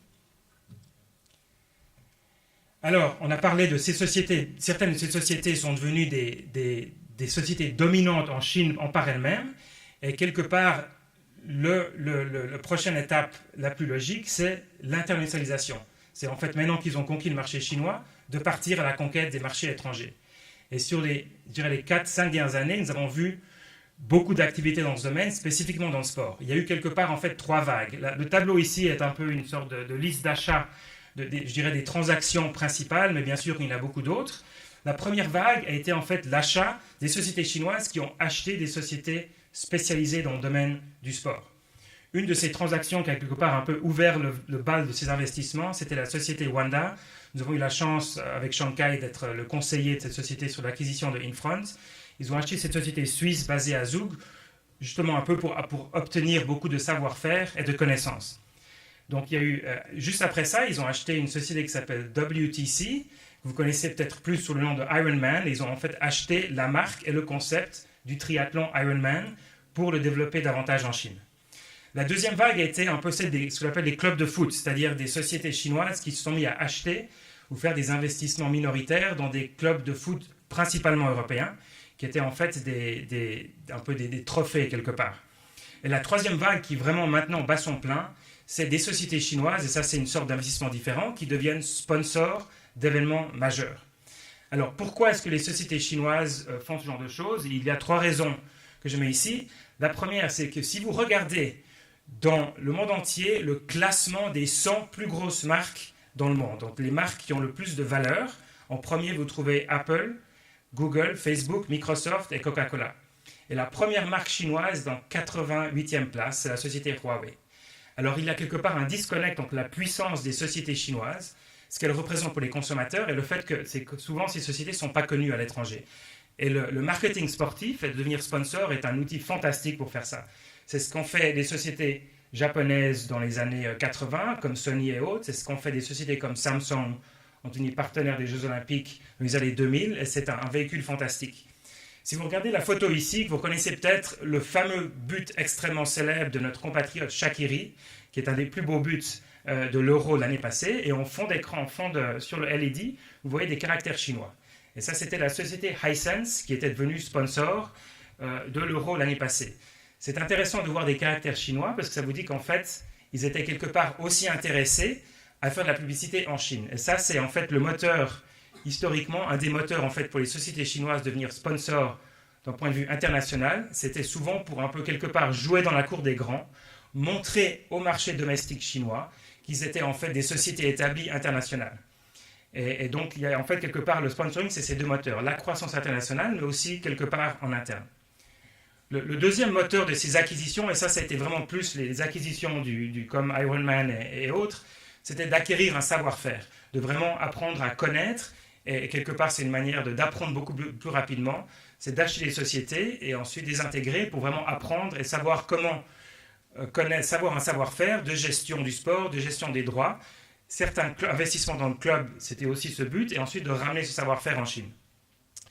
Le troisième qui, quelque part, est aussi important, il faut se rappeler qu'en Chine, ce que j'appellerais l'arbitrage financier, en Chine, il y a toujours un contrôle d'échange, c'est-à-dire que les sociétés chinoises ne peuvent pas, naturellement et facilement, changer leur argent qui est en devise chinoise RMB en dollars. Et en fait, ça c'est vraiment ce qui a poussé la vague des clubs, c'est qu'en fait, étant donné que le football était favorisé par le gouvernement chinois, c'était beaucoup plus facile pour les sociétés chinoises de convertir leur argent des devises chinoises en devises étrangères en justifiant des grosses acquisitions de clubs. Ça, c'est en fait quelque part, cette fenêtre a plus ou moins été fermée par le gouvernement. Et donc, ce genre de transaction, et donc c'est pour ça que certains de ces clubs, par exemple, l'AC Milan est en train d'essayer de se faire acheter, la transaction est bloquée, c'est justement pour ces raisons. Ils n'arrivent plus en fait à sortir les capitaux. Mais je pense que de manière générale, surtout la troisième vague de sponsoring, il y a encore eu récemment, il y a 10 jours, la société Vivo a annoncé qu'elle était, que vous avez peut-être jamais entendu, qui est un des leaders dans la téléphonie mobile, est devenu sponsor de la FIFA. Donc je pense que nous allons continuer à avoir une très grande vague de transactions de ce type. Le troisième volet qui est très important, dont j'aimerais parler, c'est l'Internet. Bien sûr, ça pourrait faire le sujet d'une conférence entière, l'Internet en Chine. Le sport touche, encore une fois, les médias. On parlait du commerce, donc le commerce est très important. La promotion sur les réseaux sociaux, donc l'Internet est fondamental en Chine. Juste 4 éléments, je pense, qui sont importants à retenir sur l'Internet en Chine. Le premier, c'est qu'il s'agit quelque part d'une île différente, qui est d'une île séparée du reste de l'Internet du monde. Ce n'est pas une île, c'est un continent géant, vu la taille c'est le plus gros marché Internet au monde. Ce qui veut dire que tous les acteurs du marché chinois ne sont pas du tout les acteurs traditionnels. Facebook, Twitter, Google, YouTube sont bloqués en Chine. Et même pour ceux qui ne sont pas bloqués, ce n'est pas en fait le type de produit que les consommateurs chinois recherchent. Donc, si vous allez en fait et vous êtes actif dans l'Internet en Chine, ce sont des acteurs totalement, et c'est un paysage totalement différent. Il est plus fragmenté. Quelque part sur l'Internet, en Occident, vous avez la domination complète de Facebook, les réseaux sociaux, YouTube pour la vidéo, Twitter, les réseaux sociaux. C'est plus fragmenté en Chine. Et quelque part, si vous êtes par exemple détenteur de droits, ça représente plus d'opportunités. Par contre, c'est aussi plus compliqué. Le deuxième aspect, c'est l'aspect mobile. Quelque part, pour la très grosse majorité des Chinois, et tous Chinois quelque part en dessous de 30 ans, l'Internet pour eux, c'est un téléphone mobile. Et très souvent, ils n'ont même jamais utilisé ou vu un PC. Nos collaborateurs qui ont plus de 30 ans, on doit leur faire un training spécial pour utiliser l'email. ils n'ont jamais utilisé l'email, ils ne savent pas ce que c'est l'email, parce que tout se fait sur des téléphones mobiles. De la même manière, énormément de sociétés en Chine qui maintenant sont devenues des sociétés dominantes, ont démarré sur mobile, sont pour le mobile, et quelque part n'ont jamais vraiment même eu le besoin d'être sur l'Internet comme on le voit nous, qui est en fait un PC. Donc c'est un aspect différent qui est en train d'arriver aussi en Occident. Le troisième aspect, c'est l'aspect innovant. Et je pense que souvent, on a un peu tendance à avoir le cliché que les sociétés chinoises copient l'Occident. Je pense que c'est totalement faux. Il y a certains aspects qui sont copiés, mais il y a des innovations incroyables dans l'application des business models en Chine. 2 exemples ici, ce qu'on appelle, c'est un terme un peu à la mode, le offline to online. Mais un exemple, par exemple, vous vous souvenez peut-être des Vélib et des fameux projets de vélos qui sont en libre service dans les villes. 2 ou 3 startups ont lancé ce concept en Chine, en fait en rajoutant un GPS dans le vélo. Donc maintenant, vous n'avez plus le vélo est stationnaire, vous arrivez, vous scannez avec un code QR le vélo, vous le prenez et vous le laissez sur place. Pour vous donner un peu l'idée de l'échelle, une de ces sociétés a installé plus de 500 000 vélos sur les 6 derniers mois à Shanghai. Il y a donc vraiment une explosion dans ce domaine. L'autre aspect, c'est un autre exemple d'innovation, c'est ce qui s'appelle le live streaming.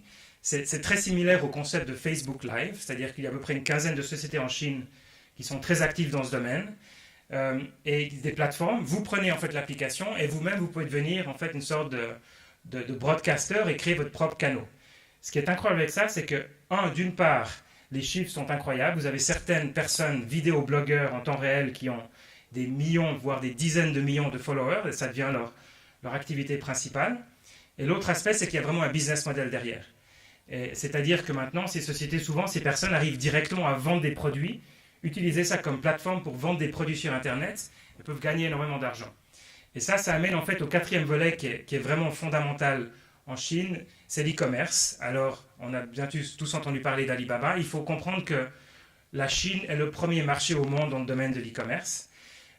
Non seulement, en fait, et c'est là qu'en fait Alibaba a eu quelque part du génie, c'est que l'e-commerce, et ça, on voit ça avec ce live streaming, c'est devenu un mélange de divertissement et de consommation.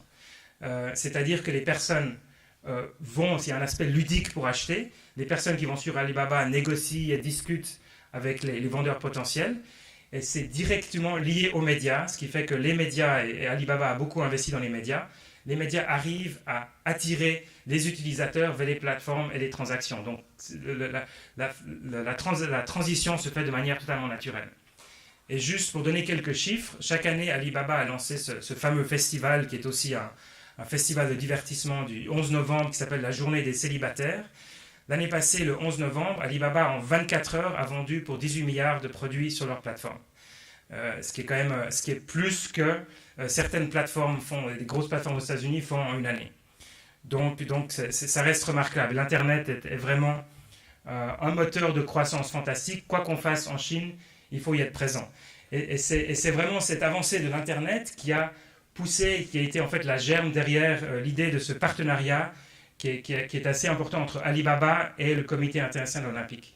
Ce partenariat en fait est composé de 3 piliers. Le premier, c'est que Alibaba devient sponsor dans la catégorie e-commerce et cloud. Et l'aspect cloud est important. Encore une fois, ça revient à l'idée des sociétés chinoises qui veulent se faire connaître en dehors du marché. Alibaba a construit un cloud qui aujourd'hui est à peu près 4e mondialement, qui est en train de rattraper Microsoft. Ils ont des centres de données sur 4 continents, des présences dans tous les pays majeurs. Mais en fait, la marque d'Alibaba n'est pas tellement connue. Et Alibaba va en fait fournir ses solutions cloud aux 6 prochains Jeux Olympiques, ce qui en fait est une plateforme extraordinaire pour raconter l'histoire, pour parler de la technologie. Et c'est là que les Jeux Olympiques et le sport deviennent des plateformes où vous pouvez parler de ce que vous faites, montrer l'exemple comment en fait la technologie d'Alibaba peut transformer les Jeux Olympiques. Ça, c'était le premier volet. Le deuxième volet, c'est d'aider la chaîne olympique, qui est une initiative très importante du CIO et du président Bach. Et Alibaba ayant des contacts, et non seulement des contacts, mais des plateformes extrêmement importantes dans les médias en Chine, va en fait entrer en partenariat avec le CIO et la chaîne olympique pour diffuser et propager cette chaîne olympique sur les réseaux sociaux et sur les plateformes numériques en Chine. Et le dernier volet est en fait la création d'une plateforme d'e-commerce en partenariat avec le CIO pour le sport. Et c'est là qu'en fait le lien va se faire de nouveau entre cette notion de médias et de divertissement qui va permettre en fait de faire le pont entre les contenus, le divertissement et les transactions. Et je pense que cette transaction pointe un peu à ce que la Chine peut nous apporter dans ce domaine. C'est des innovations, surtout dans le domaine de l'Internet, des innovations, des idées qui sont innovantes, des manières de voir des choses différentes, qu'ensuite on peut prendre et appliquer en fait à ce que nous faisons ici. Et la Suisse a un avantage énorme parce qu'elle a des technologies de base, des technologies fondamentales, qu'ensuite elle peut apporter elle-même à ces plateformes. Alors je vous remercie de votre attention et je me réjouis de la session de questions et réponses. Merci encore.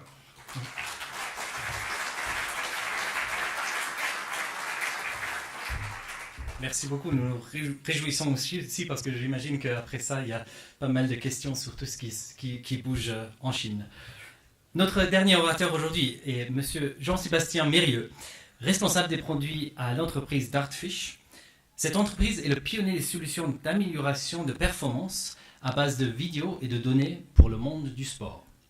Elle fournit des solutions utilisées par des milliers de coachs, fédérations et organisations dans le monde, parmi lesquels 70% des médaillés olympiques d'hiver et 50% des médaillés olympiques d'été. Originaire de Marseille et passionné de voile et de ski, M. Mérieux s'est installé en Suisse depuis 10 ans et a passé 15 ans dans les télécoms avant de rejoindre l'équipe managériale de Dartfish.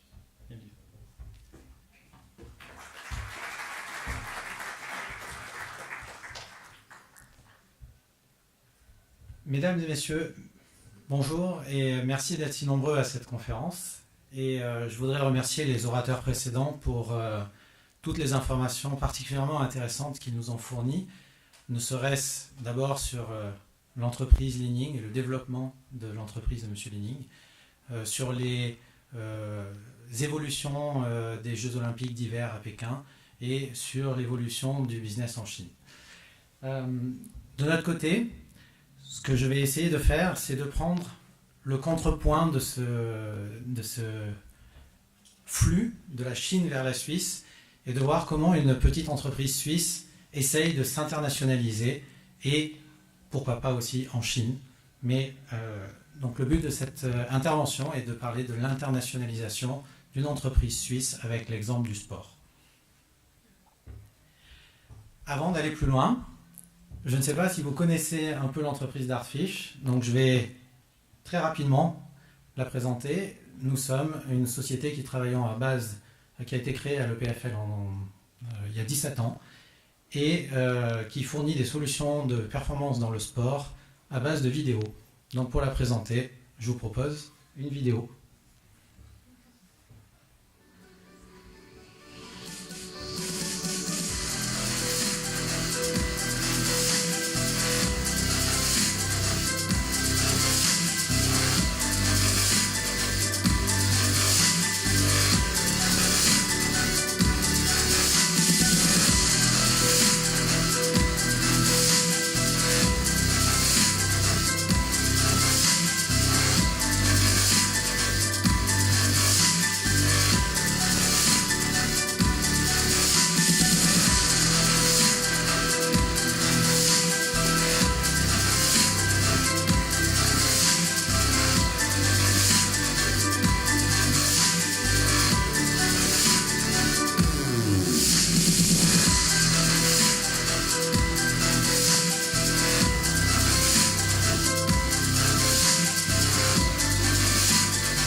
Donc, pour revenir au sujet initial, les enjeux de l'internationalisation pour une petite entreprise suisse comme nous, il y a tout d'abord l'ambition internationale, c'est-à-dire nous allons voir que si une entreprise reste en Suisse, c'est un petit peu compliqué au bout d'un moment.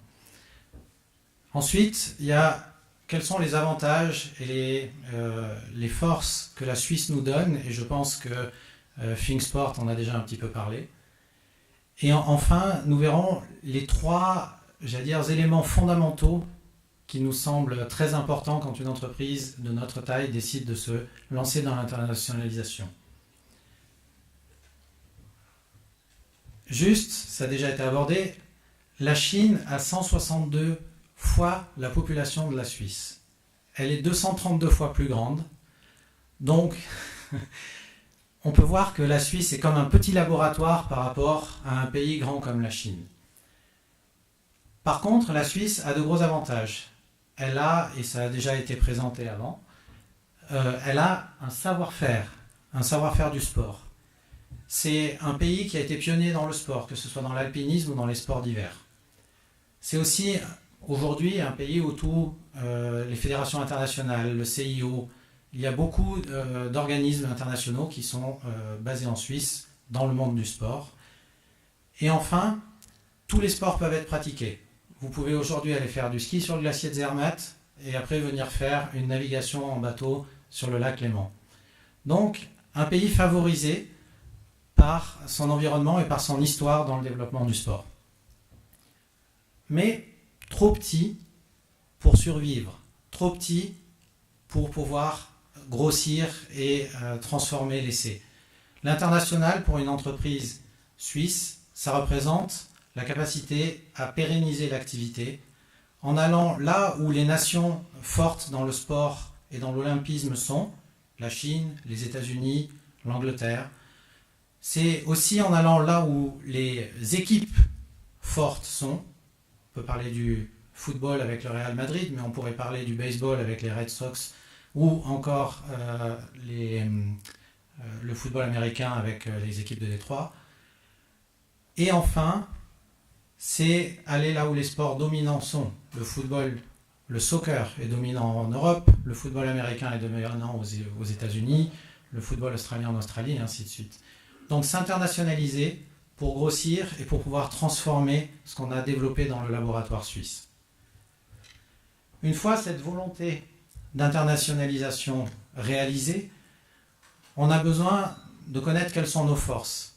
La Suisse est petite, mais par contre, comme nos précédents orateurs l'ont dit, avec ThinkSport, mais aussi avec l'excellence éducation, le PFL, l'école polytechnique de Zurich aussi, l'IMD, ça a déjà été dit par ThinkSport, on a un accès aux résultats de recherche des laboratoires et à l'innovation technologique qui est très facilité comparé à d'autres pays.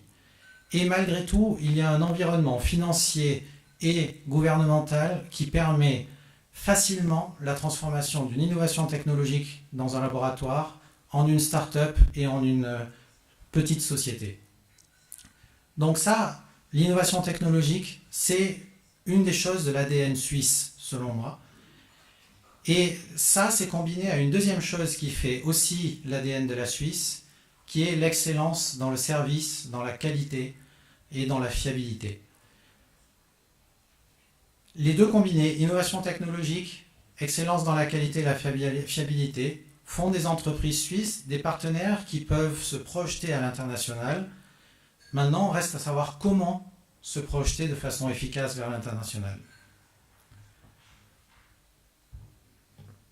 Pour se projeter, nous pensons qu'il y a 3 éléments clés. Le premier, c'est se focaliser sur un objectif. Encore une fois, la Suisse est petite, le revenu que vous pouvez tirer de votre marché intérieur est relativement limité, donc ça veut dire que vous n'allez pas pouvoir attaquer le monde entier d'un seul coup. Il va falloir se focaliser sur là où vous voulez aller.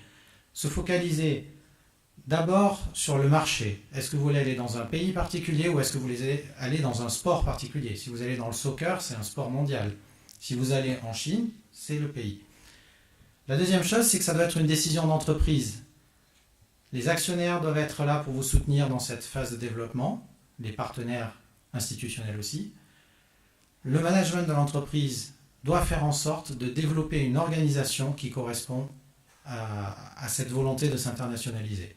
En d'autres termes, si vous voulez vous développer et vous déployer en Chine, il faut que votre organisation soit designée de telle manière à le faire. La dernière chose, c'est qu'il faut être focalisé aussi sur ce que vous faites. Quelles activités vous allez faire dans ces pays-là? Quel est le budget que vous allez allouer à cette internationalisation et surtout vous mettre un échéancier et un calendrier. Il y a un moment, il va falloir voir si ça marche ou si ça ne marche pas. Et il ne faudra pas reculer si ça ne marche pas. Il faudra savoir reculer, si ça ne marche pas. Le deuxième élément qui nous semble particulièrement important, c'est être agile.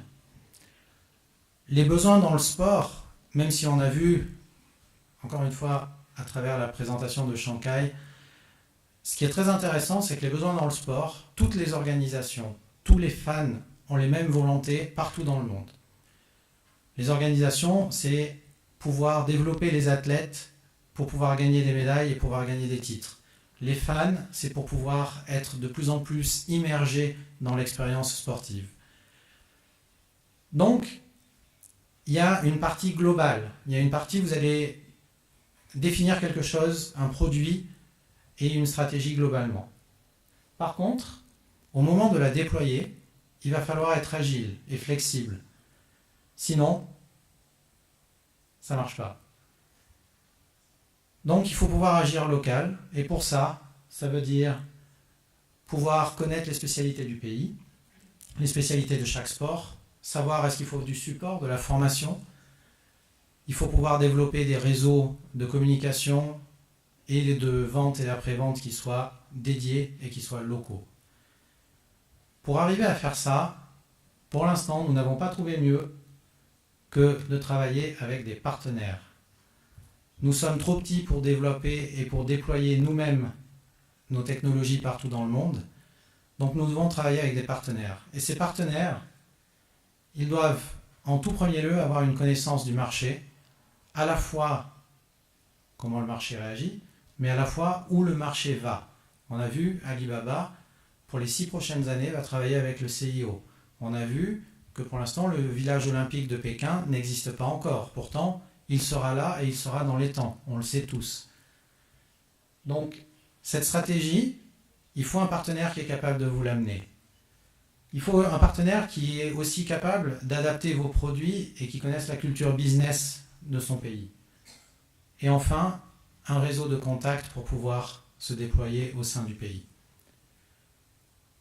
Un partenaire idéal, il a aussi les compétences techniques qui vous permettent à la fois de former et de supporter vos clients de façon efficace.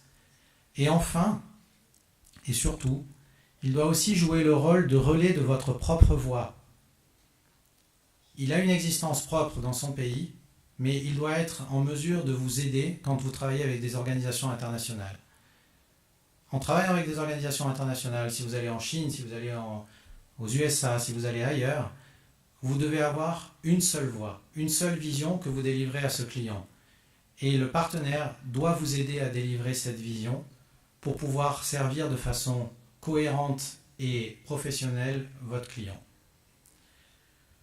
En utilisant ces différents leviers, en utilisant notre ambition internationale, notre volonté internationale, en utilisant les forces de la Suisse, le focus, l'agilité, les partenaires, nous avons réussi, entre guillemets, à créer une nation de champions, qu'on appelle Dartfish Nation, qui est une nation internationale, qui recouvre l'équipe française de handball, par exemple. On travaille aussi pour Tokyo 2020. On travaille aussi avec l'équipe qui a gagné le Super Bowl. On travaille aussi avec l'équipe suisse de ski qui a gagné les derniers championnats du monde. Et on veut continuer, à travers cette stratégie d'internationalisation, à attaquer de plus en plus et à aider de plus en plus d'athlètes à rejoindre cette nation de champions. Donc, pour se projeter à l'international quand on est une société suisse, travailler avec des partenaires, se focaliser, c'est pour nous la clé du succès. Et je vous remercie pour votre attention.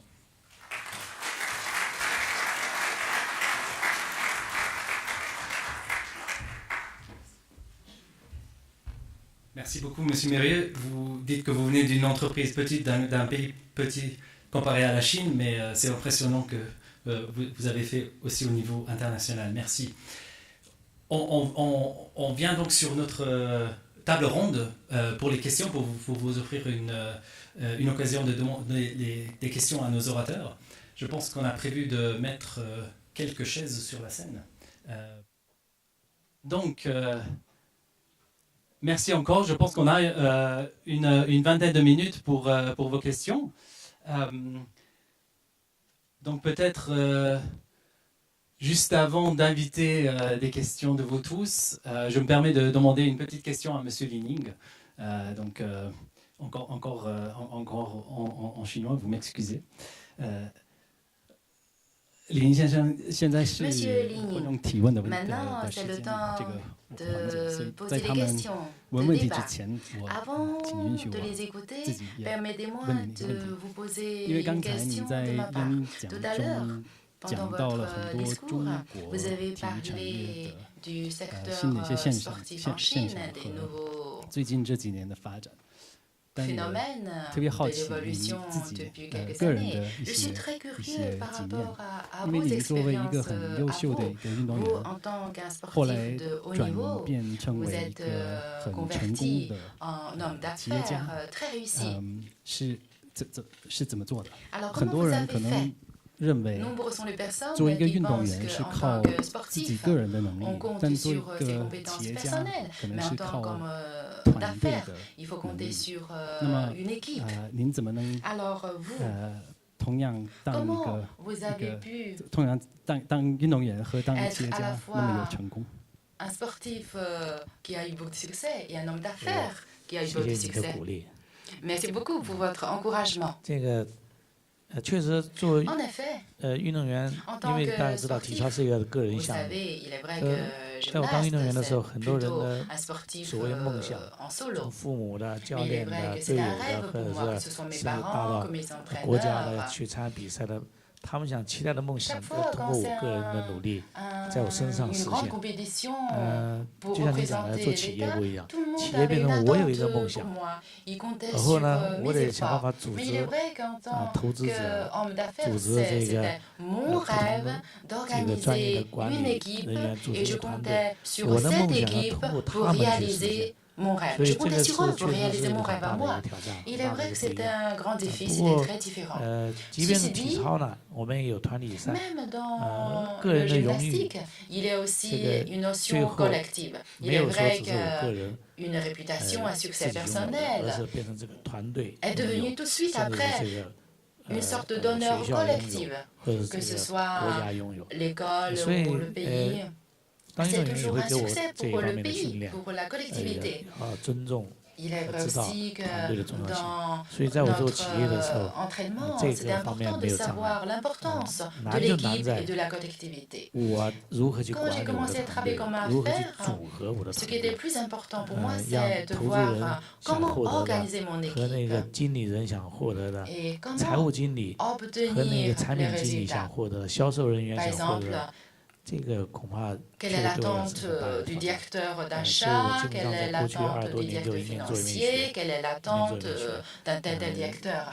Il est vrai aussi que j'ai toujours continué à apprendre tout en travaillant. Je suis toujours en train d'apprendre. C'est vrai que c'est très important. C'est très important. C'est vraiment très modeste. En tout cas, vous avez déjà beaucoup de succès. La carrière des athlètes est toujours une grande question. Donc, Monsieur Li-Ning est vraiment un exemple pour d'autres athlètes, j'imagine. Merci, je veux bien demander plein de questions, mais je pense qu'il y aura peut-être aussi des questions de parmi vous. Donc, je regarde un peu pour voir s'il y a des mains qui se lèvent, qui ne sont pas en train de prendre des photos, dont il y a pas mal. Et j'en vois quelques-uns. Monsieur dans la troisième rangée.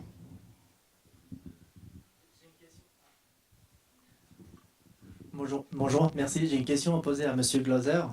On voit que vous êtes un expert dans le business sport, vous connaissez très bien la Chine. Vous avez donc fait un slide tout à l'heure sur les acquisitions des entreprises chinoises dans le domaine du football.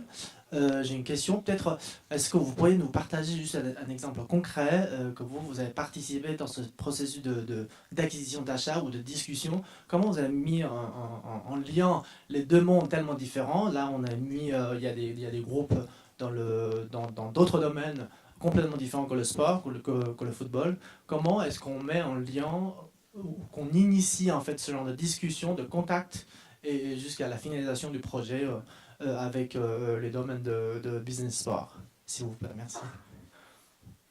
Très bien, oui, c'est une très bonne question et je dirais que pour être très clair, c'est un processus qui n'est pas facile.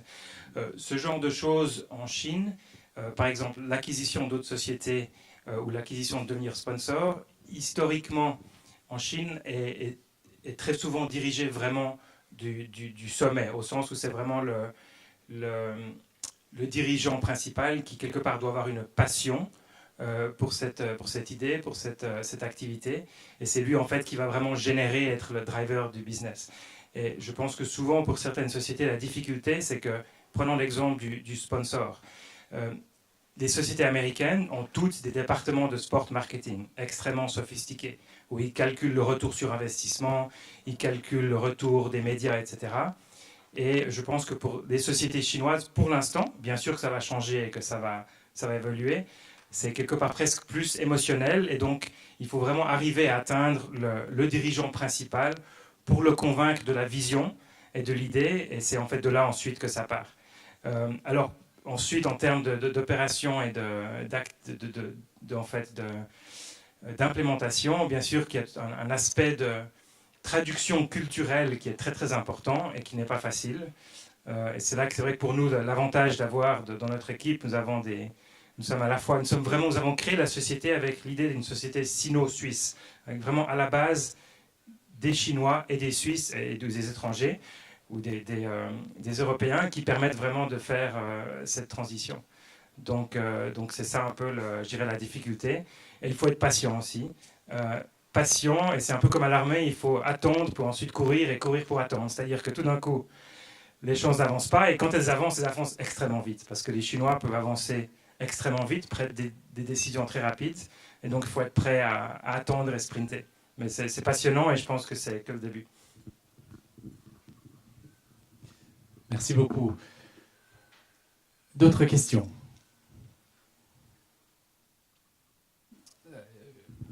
Mademoiselle, derrière, oui. Merci. Bonjour, Monsieur Li Ning. Je m'appelle Li Ningchun. Je suis très heureuse de pouvoir venir ici et vous rencontrer. J'ai eu une question à vous poser. J'aimerais savoir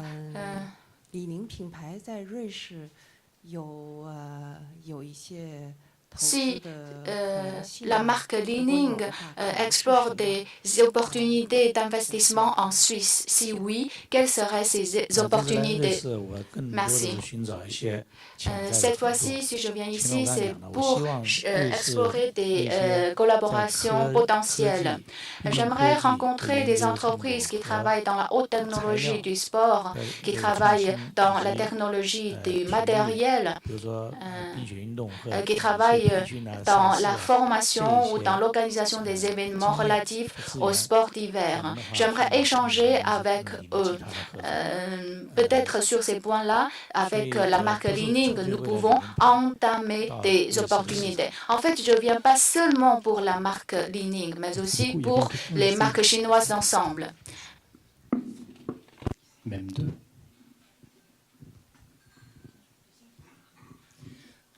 Bonjour, c'est une question pour Monsieur Li Ning. Bonjour, Monsieur Li Ning. Notre entreprise se spécialise dans la formation. J'ai une question pour vous.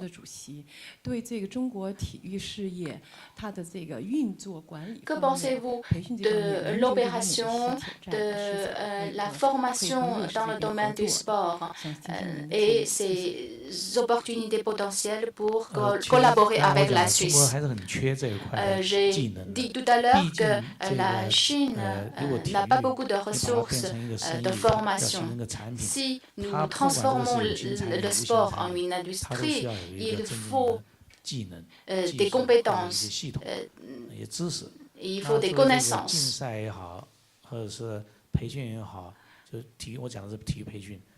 dans la formation sportive, comment introduire les modèles commerciaux. La Chine se trouve encore à un stade de développement initial. 过了2年，你就发现是一个世界最好的这个冬季奥运村，这是有可能的。La Chine, les choses peuvent se passer très très vite. Par exemple, en 2 ans, un terrain vide peut accueillir une installation sophistiquée, mais ça ne suffit pas d'avoir des installations. Il faut avoir des gens qui savent bien opérer ces installations. Il nous manque des expertises dans ce domaine. Et après, dans le domaine de la formation, je pense que vous aurez plus à dire que moi. Bonjour, Monsieur Lin, je profite pour poser une question. J'ai entendu dire que vous avez investi dans des parcs de sport Li-Ning. Nous, notre entreprise travaille dans le sport. Donc, ma question est que dans ce domaine, comment expérimenter le sport? Quels sont les défis selon vous? Deuxième question. Vous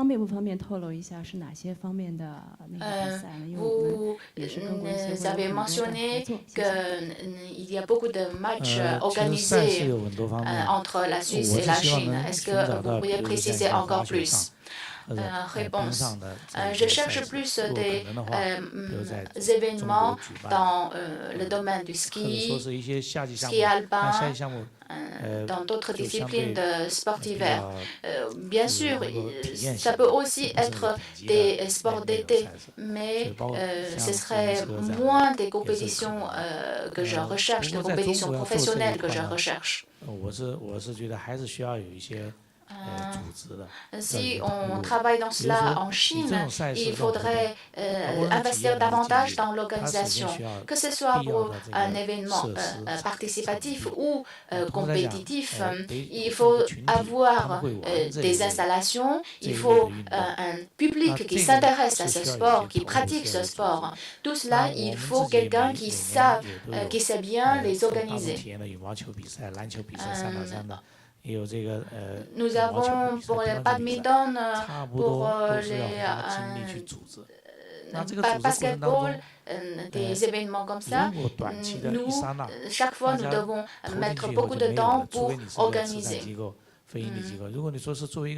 Si nous voulons faire durer ce genre de projet, il faudrait penser à long terme. Comment cultiver un marché, comment investir, comment récupérer le retour d'investissement. Toutes ces questions nécessitent davantage de réflexion. Sinon, l'objectif ne sera pas atteint. Merci. Monsieur.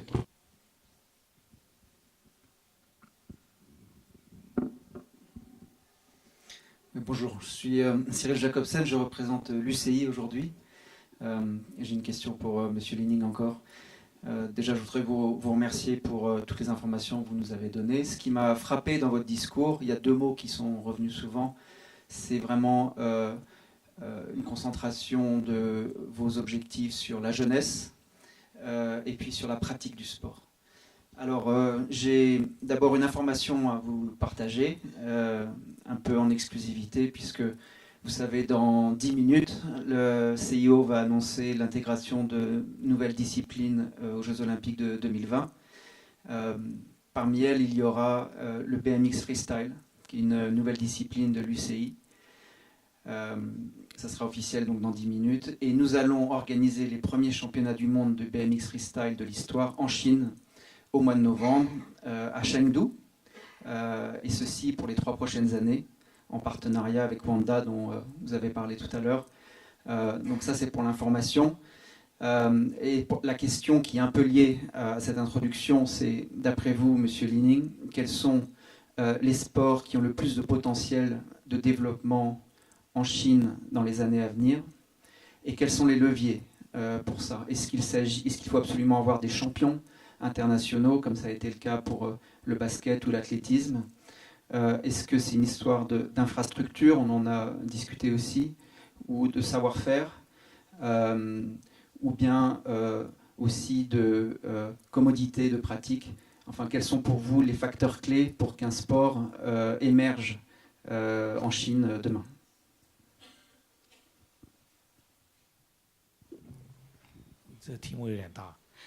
C'est une grande question. En fait, moi je pense qu'il y a des sports qui ont déjà un grand public, par exemple la natation, le ski, le basketball, le football.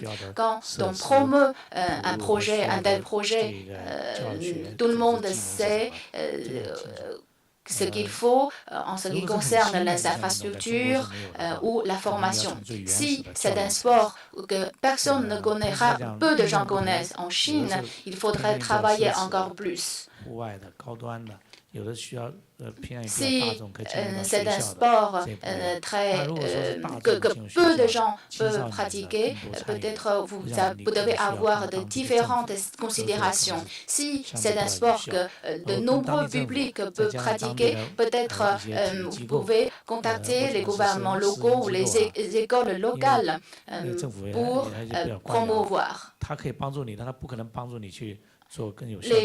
Les gouvernements locaux peuvent vous aider, mais vous devez aussi contacter des entreprises privées locales pour mener à bien votre objectif. Je pense que dans le futur, qu'il y aurait deux catégories. Une catégorie, c'est une sorte de sport que tout le monde peut pratiquer, tout comme la natation, le basketball, le football, etc. Bon, le ski peut être très cher, mais le patinage peut être moins cher.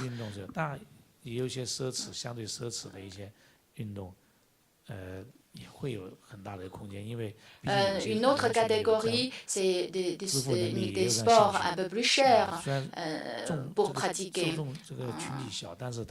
Peut-être moins de public le pratique, mais c'est facile d'augmenter la valeur ajoutée. Donc tout dépend de vous. Comment vous voulez promouvoir en Chine. Le temps pour une dernière question, monsieur ici, tout au haut.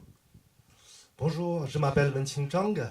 我用中文来说一下，我叫张文清，是来自全球最大的奢侈品集团 LVMH 集团的路威明轩集团的腕表部，我是负责全球华人业务。首先呢，我很骄傲可以看到李宁先生代表我们中国的品牌走出来，走出世界，来到瑞士。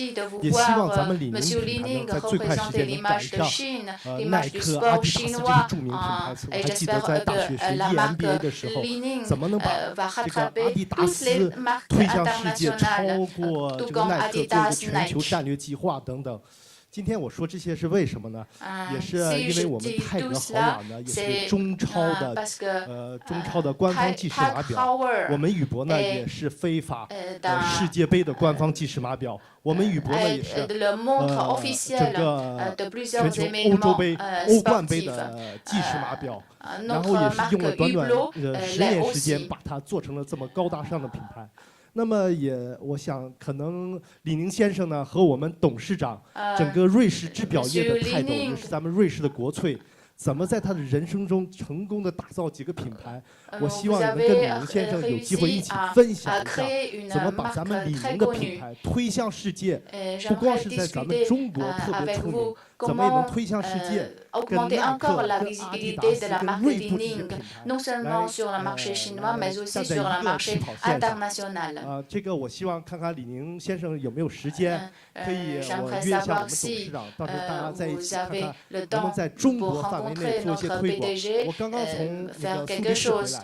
也庆祝咱们国航北京苏黎世直线航班的首航，然后我们在中瑞文化、经济、贸易等等方面做出了很多的贡献。比如说中瑞建交每周年，我们都出一款表作为庆祝。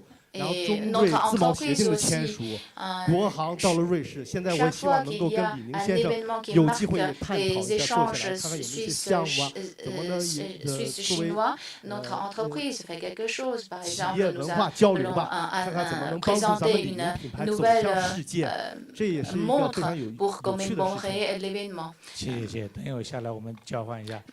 vous remercie. Nous pouvons continuer nos échanges offline. Je suis d'accord. Notre marque devrait viser loin, viser plus haut. Moi aussi, je porte une montre suisse. Oui, pour une entreprise, il faudrait toujours apprendre, toujours s'adapter au monde évolutif. Je pense que toutes ces évolutions peuvent aussi impacter l'évolution. Je vois qu'il y a beaucoup de questions pour M. Li-Ning. Je pense qu'il faut qu'on le laisse reposer un tout petit peu. Je remercie à tous nos orateurs aujourd'hui. Je vous invite de rester sur la scène et inviter ici le président du comité d'organisation 150 ans Montreux Gymnastique, M. Yves Despalins.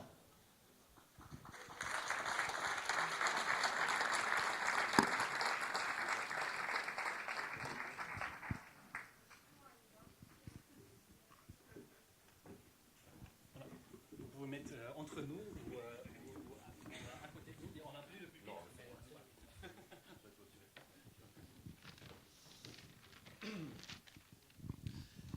Mesdames et messieurs, chers amis de la gymnastique, opportunité d'affaires Suisse-Chine, l'exemple du sport business, tel était le thème de cette conférence cet après-midi. Nous ne pouvions pas imaginer plus beau titre pour synthétiser le 150e anniversaire du club de la gymnastique de la ville de Montreux.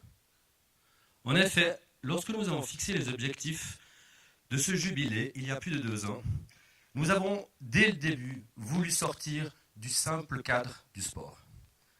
L'ambition était de donner une orientation multidimensionnelle à cette commémoration, avec en plus du sport, l'économie, le tourisme et l'art. La statue de Li-Ning comme monument commémoratif des 150 ans de Montreux Gymnastique est devenue pour nous une évidence. Sur le plan sportif, Li-Ning, notre prince avait gagné ici même, je dis bien dans ce bâtiment, le premier mémorial Gander à Montreux. Sa reconversion de le monde économique était un exemple pour notre club. Par rapport à la professionnalisation auquel nous sommes poussés à Montreux pour la formation des gymnastes artistiques de haut niveau. La statue rajoutait un nouveau point de contact en plus du Chaplin's World, de la statue Sissi et du château de Chillon.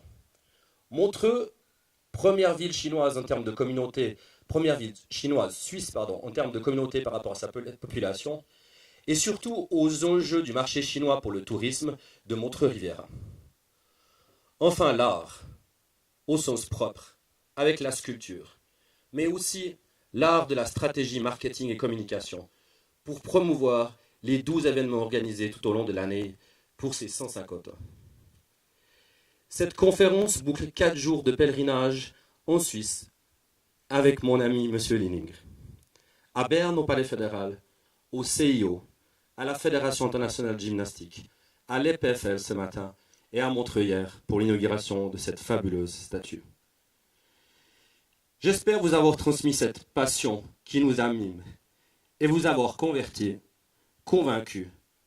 que anything is possible, qui est le slogan de M. Li-Ning, tout est possible, le slogan de la marque. Et je vous invite à nous rassembler autour d'un verre et vous remercie tous et toutes, et surtout M. Li-Ning.